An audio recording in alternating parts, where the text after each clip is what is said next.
तस्विनावधीतमस्तु मा विद्विषावहै। ॐ शान्ति शान्ति शान्तिः। समस्तजनकल्याणे निरतं करुणामयं नमामि चिन्मयं देवं सद्गुरुं ब्रह्मविद्वरम्।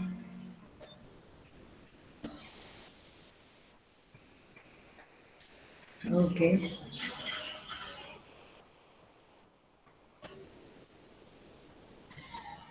So I welcome all the sadhakas with great love and great respect in this Ishavasya online सत्संग।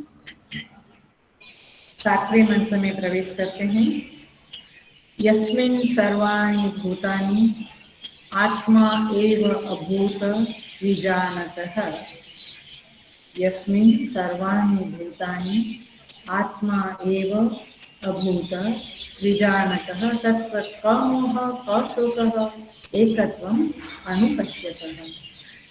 यहाँ पे कहते हैं कि यस्मिन्, यस्मिन् माने जिस समय में सर्वाणि भूतानि आत्मा एव अभूत, सारे भूत आत्मा ही है, इस तरह से विजानतः ज्ञानी पुरुष को ऐसा वह देखता है। सारे भूत आत्मा ही है, आत्मा हो गए अथवा आत्मा ही है। विजानतः माने ज्ञानी पुरुष ऐसा देखता है। ऐसा एकत्व अनुपश्यत, इस तरह से एकत्व माने सर्वाणि भूतानि और आत्मा, ये दो को पिछले क्लास में हमने क्या देखा था कि सारे भूतों को आत्मा में देखता है और आत्मा को सारे भूतों में देखता है। लेकिन अब इस मंत्र में थोड़ी श्रुति माता आगे बढ़ गई है और कहती है कि सारे भूत आत्मा ही हो गए। आत्मा में भूतों को देखना और भूतों में आत्मा को देखना ऐसा नहीं, सारे भूत आत्मा ही हो गए। ऐसा एकत्व अनुपश्यत, ऐसे एकत्व को देखने वाले साधक को अथवा ज्ञानी को मोह कहाँ से और शोक कहाँ से, माने उसे मोह नहीं होता और उसे शोक नहीं होता है। तो पिछले मंत्र में बताया था फलश्रुति ततो न विजुगुप्सते, उसे किसी से घृणा नहीं रहती है। इस मंत्र में बताया कि उसे शोक और मोह नहीं रहता है। And I think we all want to get rid of all these three things. हमारे हृदय में हमें शोक, मोह, घृणा नहीं चाहिए। तो इस मंत्र को हमें फॉलो करना है।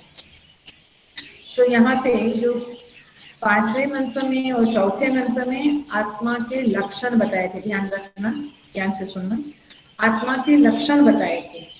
लेकिन इस छठे और सातवें मंत्र में ज्ञानी का ज्ञान कैसा है ये बात बताते हैं और फलश्रुति बताते हैं। माने आत्मा के बारे में ज्ञानी का कैसा ज्ञान है ये बात इस मंत्र में समझाते हैं। दोनों मंत्र में, छठे और सातवें में, माने what is the reason of a ज्ञानी, ज्ञानी का रीजन क्या है। तो ज्ञानी की दृष्टि इन दोनों मंत्रों में यही हमें समझती है कि वह अधिष्ठान अध्यस्त की दृष्टि है, माने सर्वाणि भूतानि अध्यस्त है और आत्मा अधिष्ठान है, ऐसी ज्ञानी की दृष्टि है। अधिष्ठान अध्यस्त संबंध मालूम पड़ता है।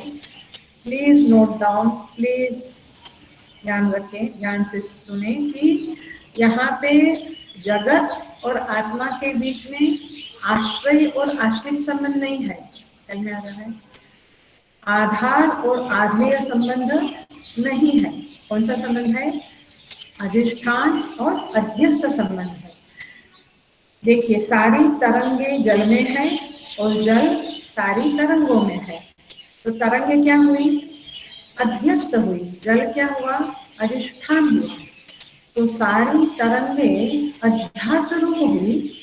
इसका अर्थ इतना ही हुआ कि तरंगे मिथ्या है, तो विभक्त है, अविद्यमान होते हुए भी भासमान है। अविद्यमानत्वे सति भासमानत्वम्। है नहीं, वास्तव में कुछ नहीं है। तरंग क्या है? जल ही है। तरंग को चखेंगे तो जल का ही स्वाद, स्पर्श करेंगे तो जल का ही स्पर्श, मतलब कि तरंगों का स्वतंत्र अस्तित्व नहीं है, वे जल के अलावा और कुछ नहीं है।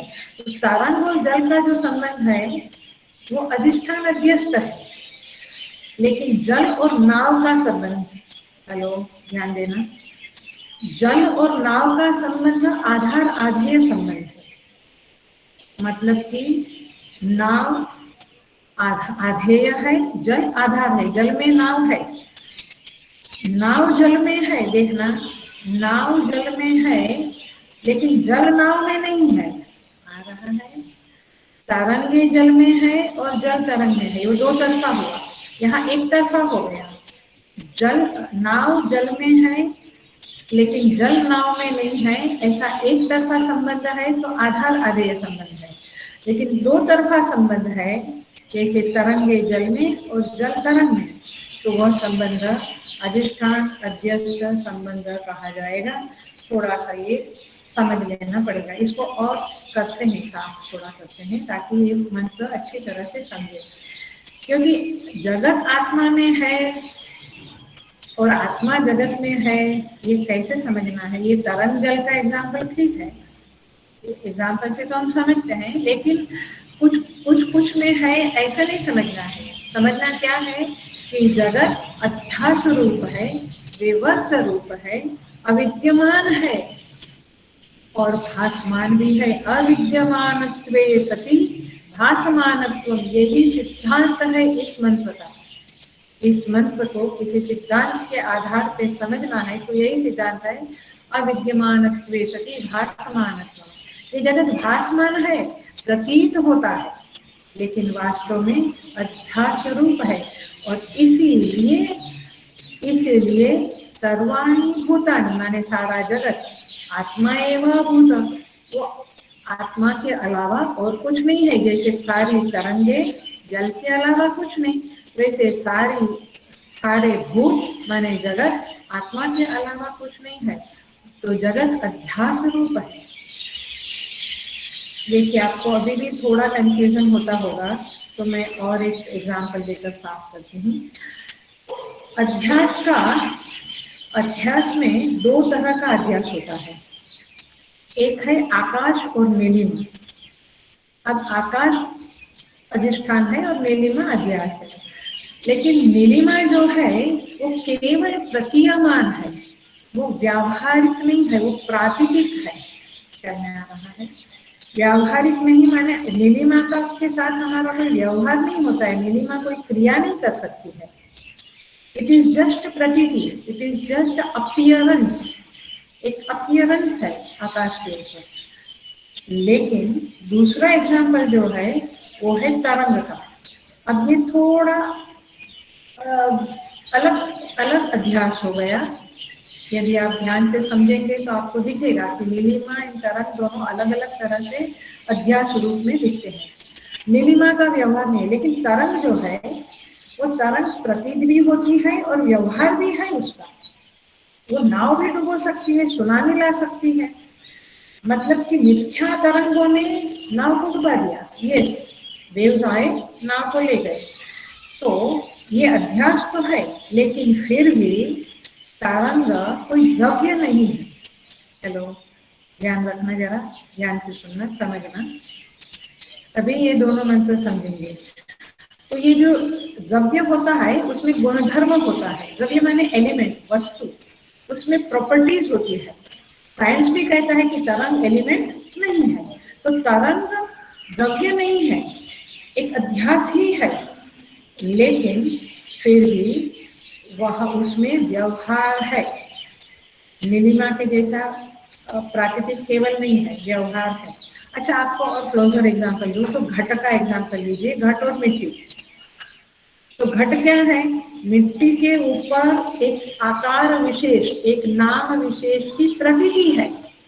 घट को चखेंगे तो मिट्टी का ही स्वाद आएगा, घट को स्पर्श करेंगे तो मिट्टी का ही स्पर्श होगा। तो मैंने घट एक आकार है, it's only name and form and nothing else. लेकिन घट में हम पानी भरते हैं और पानी पीते हैं घट से लेकर, तो घट का एक व्यवहार तो हो गया। तो घट का जो व्यवहार हुआ तो उसके कारण हम घट को सत्य समझते हैं। यहाँ पे हम उंगली रखते हैं कि ये जो व्यवहार होता है तो वो सत्य है या वस्तु है, ऐसा समझने की जरूरत नहीं है। वो अध्यास ही है, वो सुपरइम्पोजिशन ही है। मिट्टी ही सत्य है, घट तो मिथ्या है, नेम एंड फॉर्म है, अध्यास है, विवर्त है। तो व्यवहार के कारण कोई वस्तु सत्य रूप से प्रामाणिक नहीं होती है। व्यवहार इज नॉट माने व्यवहार किसी वस्तु को प्रमाणित करने के लिए प्रमाण नहीं है। ख्याल में आ रहा है? तो सही गलत का प्रमाण व्यवहार नहीं हो सकता है। कहाँ पर सत्ता है, महत्ता है, तो हम कहते हैं कि ये तो बड़ा इम्पोर्टेंट है, ये तो बड़ा सच है। लेकिन सत्ता और महत्ता ये विचार करेंगे तो वो मिथ्या समझ में आएगा। सत्ता और महत्ता द्रव्य के कारण नहीं आती है, व्यवहार के कारण किसी की सत्ता महत्ता आती है। इसलिए कोई वस्तु उपयोगिता है किसी की, इसके कारण वो है करके नहीं बोलेंगे, वो वास्तव में क्या है ये समझना पड़ेगा। तो घट की व्यावहारिक उपयोगिता है, लेकिन घट वास्तव में मिट्टी के अलावा और कुछ नहीं है। इसी तरह से जगत में हमें उपयोगिता, व्यवहार, सत्ता, महत्ता दिखता है, यस दिखता है, लेकिन इसके कारण जगत सत्य है ऐसा मानने की कोई जरूरत नहीं है, क्योंकि जगत सर्वाणि भूतानि आत्मा एवं भूत। वह जब आत्मरूपी है, माने वह अध्यास है, तब समझेगा कि वह आत्मरूप है। Unless and until you understand कि जगत मिथ्या है, तब तक आप इसको इस ज्ञान की स्थिति को प्राप्त नहीं कर सकते हैं। जब वो मिथ्या है, अध्यास है, सुपर इम्पोजिशन है, ऐसा समझा तो उसका सब्सट्रेटम अधिष्ठान क्या है? आत्मा। तो उस आत्मा को तब आप समझेंगे और तब आपकी दृष्टि ईशावास्यम की बनेगी कि इस जगत में आत्मा के अलावा और कुछ भी नहीं है। माने जो कुछ भी है वह प्रतीति है, वह अध्यास है, वह मिथ्या है, ऐसा आपको समझ में आ जाएगा। लेकिन जब तक व्यवहार आसक्ति है, व्यवहार में बड़ा महत्ता है, सत्ता देते हैं व्यवहार को हम, माने व्यवहार में आसक्त होते हैं, तब तक यह मिथ्या है ऐसा समझना बहुत कठिन होता है। और तब तक इस मंत्र को जीना भी, समझना भी बहुत कठिन होता है। इसलिए पूर्व मंत्र में कहा था यस्तु माने जो मुमुक्षु है, जो परिव्राजक है, वो ही इस संबंध को समझ सकेगा, इस संबंध को अपने जीवन में अप्लाई कर सकेगा। मतलब कि ये ज्ञान दृष्टि उसे प्राप्त हो सकेगी। Every moment he will be connected with this vision that जगत इज अध्यास, मिथ्या और आत्मा ही सत्य है। और इसीलिए यह मंत्र अधिष्ठान अध्यस्त संबंध को लेकर हमारे सामने प्रस्तुत हुआ है। देखिए यहाँ पे गोस्वामी तुलसीदास जी ने रामचरितमानस में बहुत सुंदर कहा है। वहाँ पे वे कहते हैं, प्योर वेदांत वाली चौपाइयाँ हैं। वहाँ वे कहते हैं, रजत सीप भास जिनी, माने जैसे सीप में रजत माने चांदी का भास होता है, यथा भानु करवारी, जैसे सूर्य की किरणें पानी का भास देती है हमें, रास्ते में जाते हैं तो पानी है ऐसा लगता है, बट है किरणें। यथा रजत सीप भास जिमी यथा भानु करवारी, जगत मृषा तिनि काल महु, जगत मृषा तिनि काल महु, ये जगत तीनों काल में मृषा है, मिथ्या है। जगत मृषा तिनि काल महु भ्रमन सतो टारी। लेकिन ये भ्रम टालना बड़ा मुश्किल है। भ्रमण सतो को उतारी, इस भ्रम को कोई टाल नहीं सकता है। क्या नहीं टाल सकता है? ये भ्रम कि जगत मृषा है, माने हमें जगत सत्य ही लगता है, यही हमारा भ्रम है। जगत मृषा है, तीनों काल में मृषा है। था नहीं, है नहीं, होगा नहीं, लेकिन हमें भ्रम है कि जगत है, जगत ठोस है, सत्य है।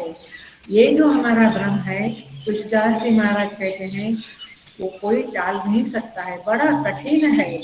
और आगे कहते हैं, यही विधि जग हरि आश्रित रही, यही विधि जग हरि आश्रित रही, यद्यपि देत दुख, यद्यपि असत्य देत दुख आही।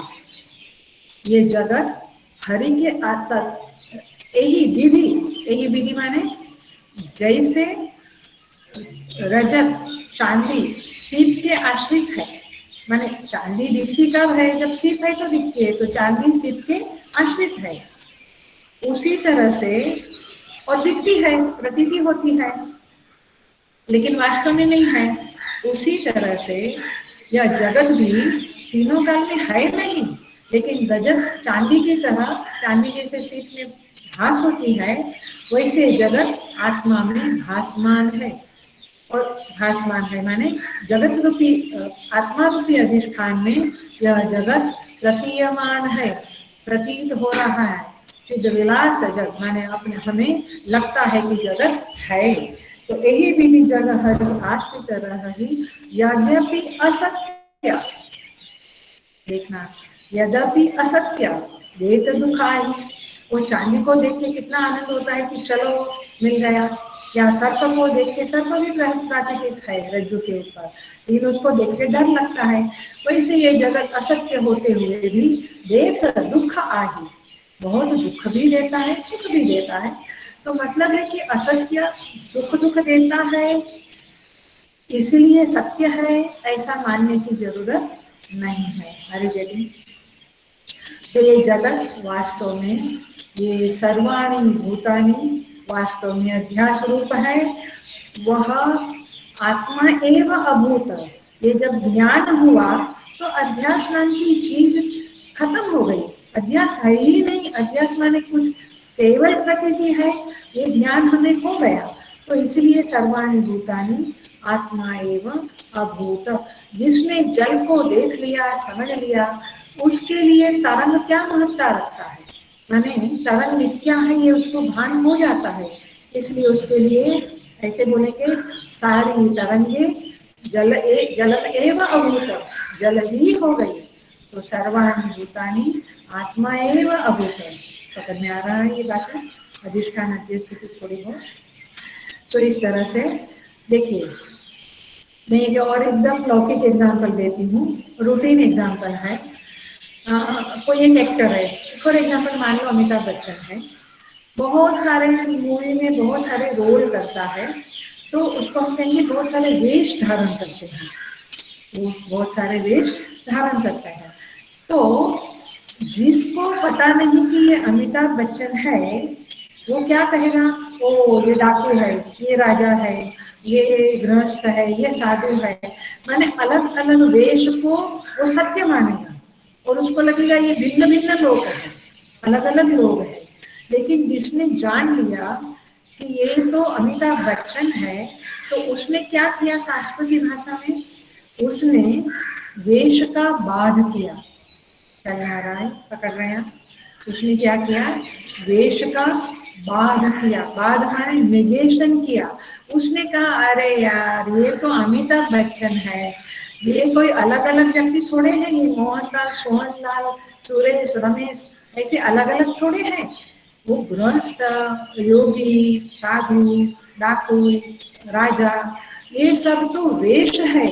उस वेश का जिसने बाध कर लिया, तो उसको मालूम पड़ा कि ये सारे वेश अमिताभ बच्चन के ऊपर अध्यस्त थे, अध्यास रूप थे। आया, पकड़ में आया? अध्यास रूप थे, माने मिथ्या थे, विवर्त थे। तो इसीलिए he enjoys, he says that I like this actor, क्योंकि वो एक्टर को पकड़ लिया उसने, वो एक्टर को उसने जान लिया, इसलिए उसको ये सारे रोल का, वेश का वो बाध कर सका, निगेशन कर सका। इसी तरह से सर्वाणी भूतानि का आप निगेशन, बाध कब कर सकेंगे, जब आपको पता चल जाएगा कि सारे नेम्स एंड फॉर्म्स माने सर्वाणी भूतानि, ये सारे कुछ आत्मा के ऊपर ही, माने उसका अधिष्ठान आत्मा ही है। आत्मा के ही अलग अलग बेस है, नेम अलग अलग नेम एंड फॉर्म है। जैसे जल की ही सारी तरंगे किसकी है? जल की है। एंड तरंगे आर नथिंग बट अध्यास नेम एंड फॉर्म। वैसे सारे नाम इन रूप इस जगत के आत्मा के अलावा और कुछ भी नहीं है, ऐसा उसको मालूम पड़ जाता है। एकत्व अनुपश्यता, देखिए क्या कहते हैं, श्रुति माता कहती है एकत्व अनुपश्यतः कशोकः कामोहः। तो देखिए अब ये कैसे होता है, जिसकी एकत्व में निष्ठा है, माने अध्यास अधिष्ठान को एक रूप में देखता है, केवल अधिष्ठान रूप में देखता है। तो उसको जरा सा, ये बाहर का एग्जाम्पल दिया मैंने वेश का, अभी हमने अंदर का एग्जाम्पल देखेंगे। ये वृत्तियां जो है, जो थॉट्स आते हैं ना हमारे अंदर, उसे वृत्ति कहते हैं। ये वृत्तियां जो है वो आत्म चेतना में उदित होती है, लय होती है, उदित होती है, लय होती है। जैसे नीलिमा आकाश में दिखती है, वैसे ये वृत्तियां आत्म चेतन में हमें दिखती है। हमें माने मुझे दिखती है, माने जो अहम है, जो आत्मा है, उसको दिखती है, दृष्टा को दिखती है। तो ये वृत्तियां दृश्यमान है, दृश्य है दृष्टा के लिए। इस वृत्ति में जो कुछ भी आता है वो भासमान है, वो भासमान है। मतलब कि मैंने ये कंप्यूटर लैपटॉप को देख रही हूँ मैं अभी, तो ये लैपटॉप मेरी चक्षु वृत्ति में भासमान है। मैं पानी के ग्लास को देख रही हूँ, ये मेरी चक्षु वृत्ति में भासमान है। तो ये वस्तुएं जब मेरी वृत्ति में भासमान होती है तब मुझे मालूम पड़ती है। लेकिन मेरी वृत्ति ही क्या है? मिथ्या है, अध्यास है, विवर्त है। किसमें? आत्मचेतना में। तो वृत्ति में जो प्रतीयमान है, ये लैपटॉप है, ये वॉच रखा है, ये बुक रखी है, ये मोबाइल रखा है यहाँ पे, ये सारी चीजें वृत्ति में भासमान है। बट वृत्ति स्वयं आत्मचेतना में भासमान है। पकड़ रहे हैं? आगे देखें, लिटिल सटल होना पड़ेगा। वृत्ति आत्मचेतना में भासमान है, जगत के पदार्थ माने सर्वाणी होता है, जगत के पदार्थ वृत्ति में भासमान है। ये बात हमने लास्ट क्लास में करी है। तो ये जगत के पदार्थ जो वृत्ति में भासमान है, वृत्तिस्था होकर भासते हैं। तो जब वृत्ति ही अध्यास है, हेलो, तो उसके अंदर दिखने वाले, भासने वाले सारे पदार्थ सत्य कहाँ से हो सकेंगे? ख्याल में आ रहा है? पचाना मुश्किल है, लेकिन पचाना पड़ेगा। You to digest this truth. तो ये एक लॉजिक बनता है कि वृत्ति में भासमान जो वृत्तिस्थ जगत है, वह भी वास्तव में कुछ नहीं है, व्यवहारिक है। व्यावहारिक है, लेकिन मैंने पहले ही कहा कि व्यावहारिक है इसलिए सत्य है, ऐसा मानने के लिए कोई प्रमाण नहीं है। तो भासमान है, मिथ्या है। इसलिए अब देखो, मैं और एक एंगल से समझाने की कोशिश करती हूँ। ये वृत्ति में जैसे लैपटॉप आया, ग्लास आया, घड़ी आई, माने वॉच आई, लोग आए, ये मंदिर आया हमारा, ये हॉल आया हमारा, ये सब कुछ जो मैं देख रही हूँ ये वृत्ति में आया। तो वृत्ति ही भासमान है, तो ये सब कुछ भासमान है। वैसे तो जगत भी, सर्वाणी भूतानि भी भासमान है। लेकिन वैसे मेरा शरीर मुझे दिख रहा है, तो मेरा शरीर भी वृत्तिस्थ होकर भासमान होता है। इसलिए शरीर भी अध्यास रूप है। हेलो, शरीर भी अध्यास रूप है। मेरी इंद्रियां, मेरा अंतःकरण, ये सब कुछ भी मुझे वृत्तिस्थ होकर भासमान होता है, मालूम पड़ता है, जाहिर होते हैं। ये अपने को जाहिर करते हैं कैसे? वृत्तिस्थ होकर जाहिर करते हैं। तो इसलिए इंद्रियां भी, अंतःकरण भी, शरीर भी, ये सब कुछ वृत्तिस्थ होकर भासमान होते हैं। इसलिए ये सब कुछ भी अध्यास रूप है। तो अधिष्ठान क्या है?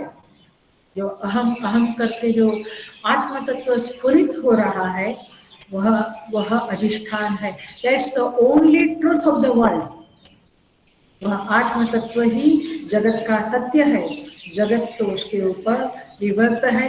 ये शरीर इंद्रिया भी विवर्त है, अध्यास है, मिथ्या है, झूठा है। जब आदमी जाग जाता है, स्वप्न में से उठ जाता है, तब समूचा स्वप्न प्रपंच क्या था? मेरे ऊपर विवर्त था, अध्यास था, ऐसा आपको मालूम नहीं पड़ता है।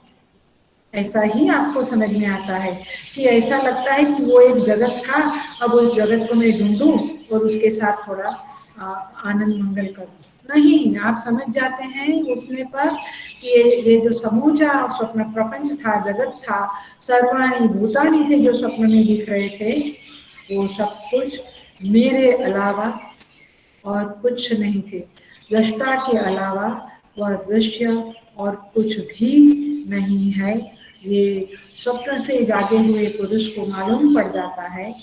वैसे ये आत्मचेतना में जो जाग उठता है, इस ज्ञान में जो जाग उठता है कि जगत अध्यास है और आत्मचेतना ही अधिष्ठान है, इस जागृति के बाद वह ईशावास्य इदगम सर्वम, इस मंत्र को जीवन में चरितार्थ कर सकता है। बिना इस ज्ञान के नहीं होगा। तो इस तरह से एक तरह से हमने समझ प्राप्त की और एक तरह से हम समझ प्राप्त करते हैं फिर से यही मंत्र के बारे में। फिर का मोह का शोक के ऊपर हम जाएंगे। एक नियम है कि पदार्थ जिसमें से उत्पन्न होता है, ये वेदांत की प्रक्रिया का नियम है। पदार्थ जिसमें से उत्पन्न होता है और जिसमें लय होता है, यानी पदार्थ जिसमें से उत्पन्न होता है और जिसमें लय होता है, वह उसका स्वरूप होता है, वह उसकी आत्मा होती है। समझ लो, वह उसका स्वरूप होता है। एग्जाम्पल क्लियर है। घट मिट्टी में से उत्पन्न हुआ और मिट्टी में लय होता है, तो वह घट का स्वरूप क्या है, आत्मा क्या है, मिट्टी है। तरंगे जल से उत्पन्न होती, जल में लय होती, तो तरंगों का स्वरूप क्या है, जल है। वैसे सर्वाणी भूतानि जो है वे कहाँ से उत्पन्न हुए? आप कार्य कारण भाव में जाएंगे तो आप कहेंगे माता पिता से हम उत्पन्न हुए, ऐसे उत्पत्ति हुई, ऐसे उत्पत्ति हुई। लेकिन मूल कारण में जाएंगे तो माने एकदम ओरिजिनल मूल कारण में जाएंगे तो आपको समझेगा कि आत्म चेतना से ही, आत्मा से ही सब कुछ उत्पन्न हुआ है। और ये मैं नहीं बोल रही हूँ, या लोग माने आचार्य लोग नहीं बोल रहे हैं, ये श्रुति बोल रही है। वो श्रुति के आधार पे आचार्य लोग और हम सब लोग ये बोल रहे हैं कि सर्वाणी भूतानि आत्मा में से उत्पन्न हुए। कौन सा उपनिषद? तैत्तिरीय उपनिषद में कहते हैं एतस्मात् आत्मन आकाश संभूतः, आकाशात् वायोः, वायोरग्निः, अग्नि आपः, अद्य पृथिवी, पृथिव्यात् औषधयः, औषधयात् पुरुषः। माने आत्मा से यह पुरुष माने ये सर्वाणी भूतानि उत्पन्न हुए। आत्मा से आकाश उत्पन्न हुआ, आकाश से वायु, वायु से अग्नि, अग्नि से जल, जल से पृथ्वी, पृथ्वी से औषधि, रेत और पुरुष। तो इस तरह से ये सारी सृष्टि आत्मा से उत्पन्न हुई और मिलेगी कहाँ? आत्मा में ही, क्योंकि वही तैत्तिरीय की स्तुति बोलती है यतो वा इमानि भूतानि जायन्ते येन जातानि जीवन्ति यत् तत्यभि संविसन्ति तद् विजिज्ञासस्व तद् ब्रह्म। वही ब्रह्म है। यतो जिसमें से ईमानी भूतानी जायन्ते, भूतानी माने केवल मनुष्य पशु पक्षी नहीं लेना, आकाश वायु जल वगैरह भी क्या है, भूत है। तो जिसमें से सारे भूत उत्पन्न हुए, यतो वा इमानी भूतानि जायन्ते येन जातानि जीवन्ति, अरे उसके द्वारा ही जी रहे हैं हम, उस आत्मा के कारण जी रहे हैं हम। और ये प्रत्यक और यत् प्रत्यभि संविशन्ति, जिसमें वे वापस विलीन हो जाएंगे। तद विजिज्ञासस्व, उसे जानो, तद ब्रह्म, वह ब्रह्म है। तो मतलब ब्रह्म ही एक अधिष्ठान है, आत्मा ही एक अधिष्ठान है, जिसमें से सारा कुछ उत्पन्न होता है। ये वायु आकाश पृथ्वी सब कुछ, ये सारे भूत पशु पक्षी प्राणी सब कुछ, जड़ चेतन सब कुछ, और उसी में सब कुछ लीन होने वाला है।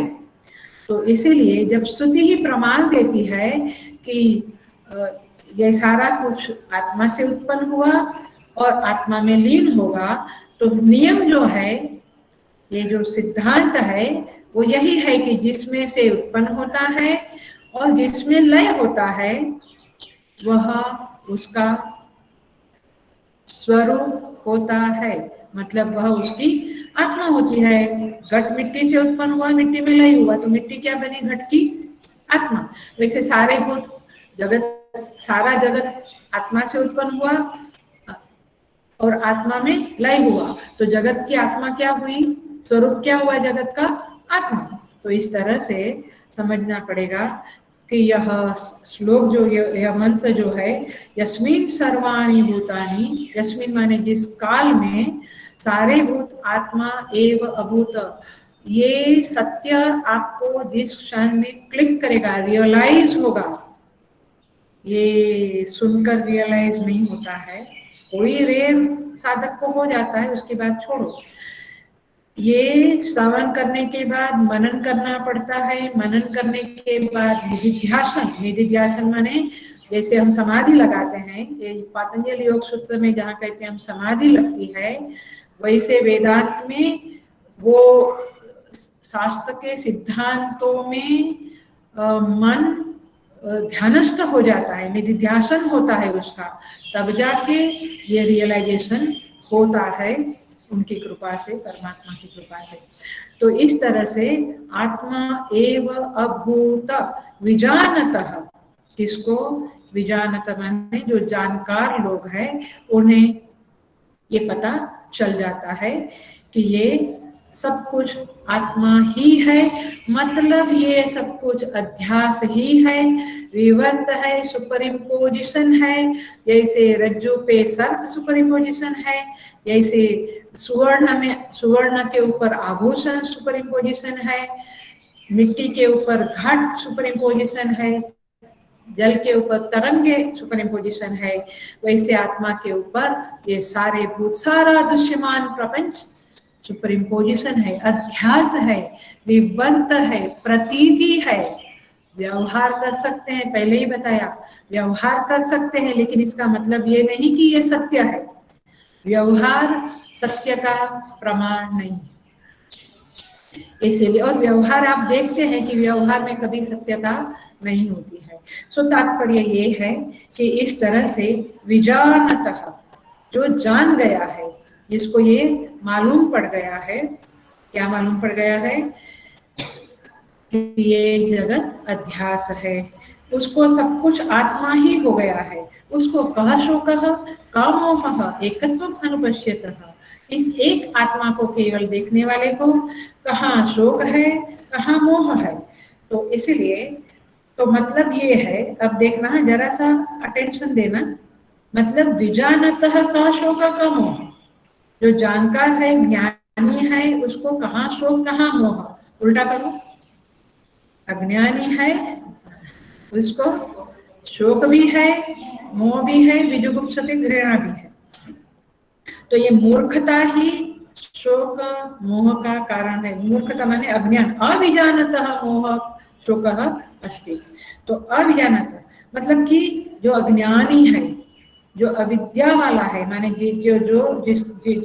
जिसके पास अविद्या है, विद्या नहीं है, ज्ञान नहीं है, इसका मतलब है कि अविद्या जो मूला अविद्या है, मूल अविद्या है, और उसका जो तुला अविद्या है, उसका जो इफेक्ट है वो है काम और कर्म, माने कामनाएं और कर्म। तो हमें कामना इच्छाएं हैं, कर्म करते हैं, और तो इसका मतलब है कि अविद्या पक्की है कि मैं अपूर्ण हूँ, मुझे मेरे बारे में ज्ञान नहीं है, इसका मतलब है अविजानतः, मूर्ख, अविद्यावान। तो जब आप जगत की कामना करते हो तो ये अध्यास की कामना करते हो। तो जब आप उस परमात्मा की कामना करना शुरू करोगे तब आप अविजानत में से विजानत की तरफ जाने की प्रक्रिया करोगे। मैंने अविद्या नाश ही शोक मोह का नाश कर सकता है। पकड़ में आया?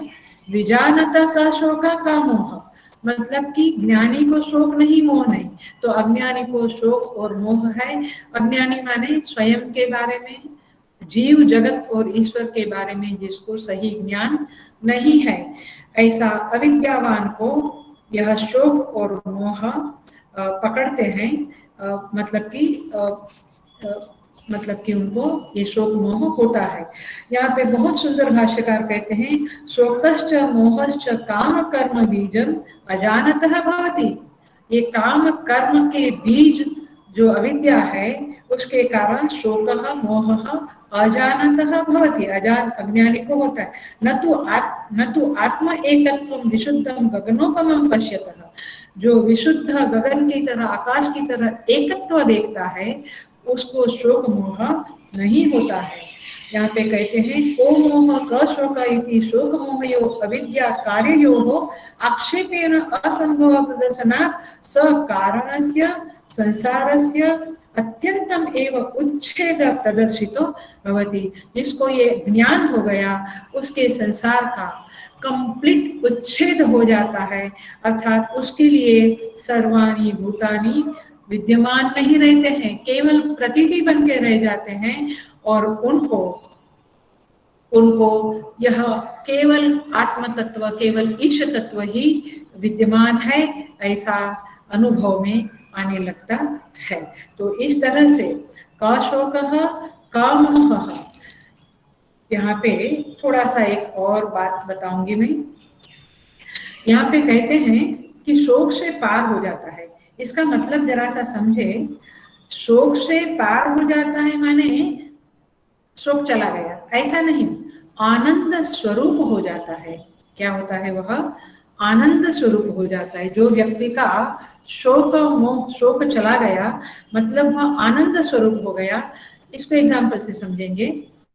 किसी के माथे पे बोझा है, वो बोझा उसने उतार दिया तो उसको रिलीफ मिला, उसको विश्रांति मिली, शांति मिली।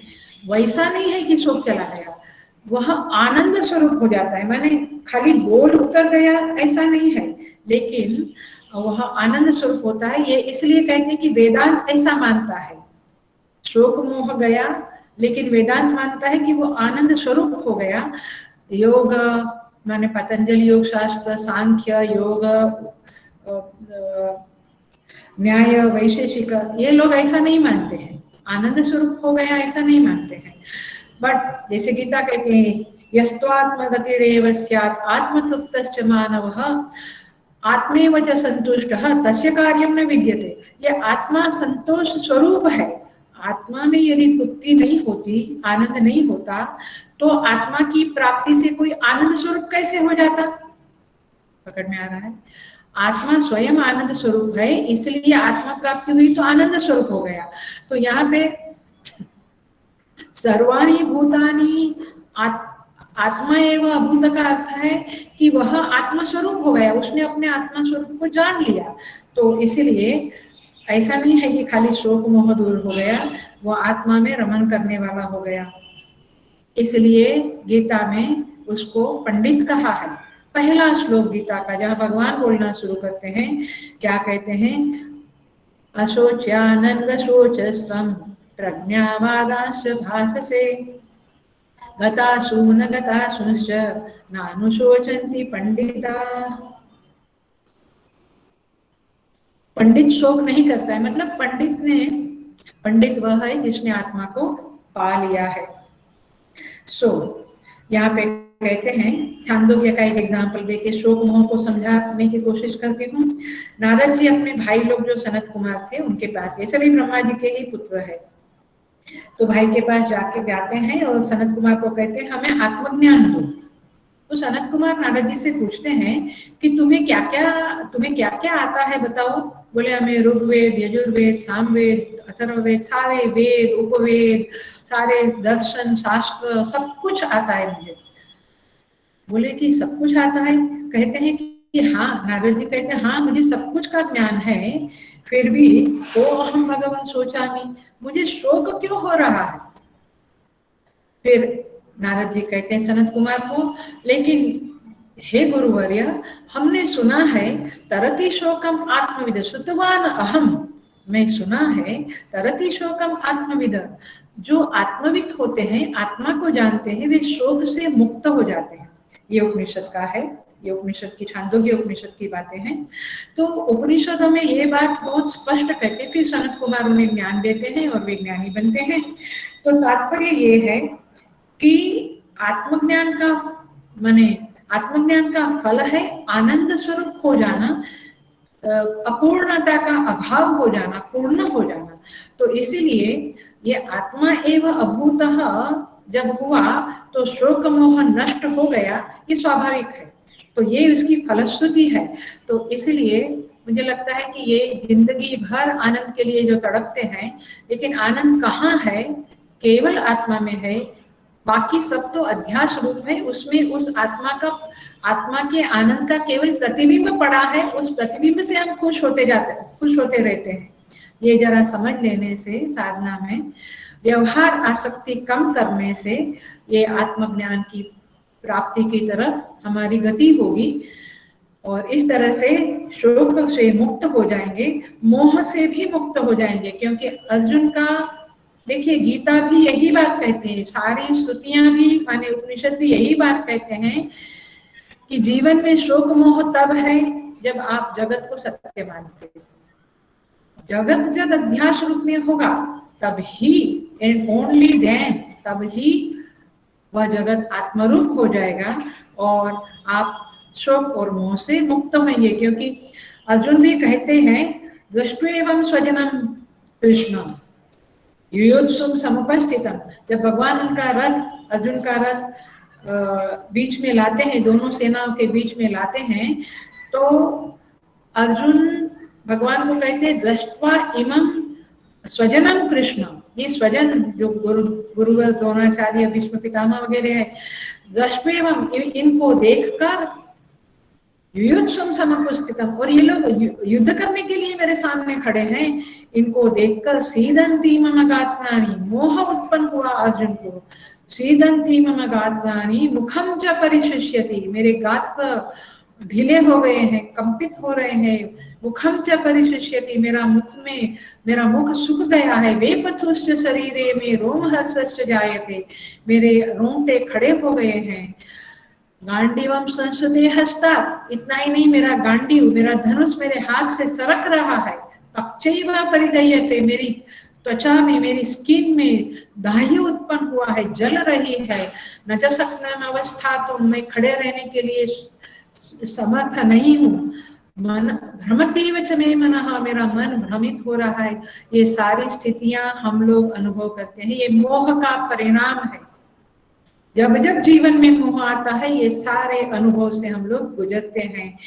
तो इसीलिए भगवान वहां पे अर्जुन को ज्ञान देते हैं और चौथे ही अध्याय में भगवान का एक सुंदर श्लोक है, जो श्लोक इस ईशावास्य के इस मंत्र के साथ मैच होता है, इसलिए बताती हूँ।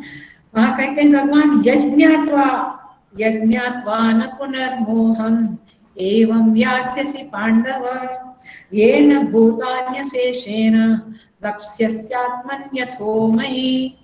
भगवान कहते हैं यज्ञात्वा, इस अधिष्ठान अध्यस्थ संबंध को जानकर फिर केवल कर्तव्य दृष्टि से हम व्यवहार करेंगे, उसमें हमारा सत्यत्व बुद्धि नहीं रहेगा। यज्ञात्वा न पुनर्मोह, फिर हमें मोह उत्पन्न नहीं होगा। महात्मा लोग बहुत सारा कर्म करते हैं लेकिन उनमें मोह नहीं होता है।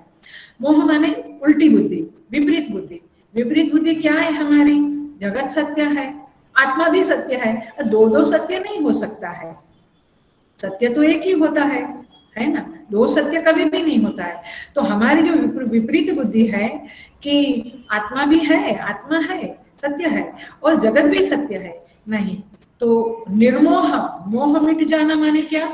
सर्वाणी भूतानि आत्मा एव अभूत, सारे भूत आत्मा, आत्मरूप हो गए, तो ये मोह गया। तो महापुरुष लोगों का ये दृष्टि हो गई है, ये मोह निकल गया है। इसलिए वे भी कर्म करते हैं, हम कहते हैं वे भी कर्म करते हैं, हम भी कर्म करते हैं, क्या फर्क है? बहुत फर्क है। फर्क है मोह का। ये दिमाग में, ये बुद्धि में जो मोह बैठा है उसको हटाना है। तो भगवान कहते हैं यज्ञात्वा न पुनर्मोहम एवं यास्यसि पांडव, इस तरह से इस आत्म तत्व को जानकर, ये अधिष्ठान अध्यस्त संबंध को जानकर, हे पांडव, हे अर्जुन, तुम्हें पुनर्मोहम न यास्यसि, तुम्हें फिर से मोह उत्पन्न नहीं होगा। ये न माने, ये न माने जिसे जानकर, क्या जानकर? ये न भूतानि अशेषेण द्रक्ष्यसि आत्मनि अथो मयि।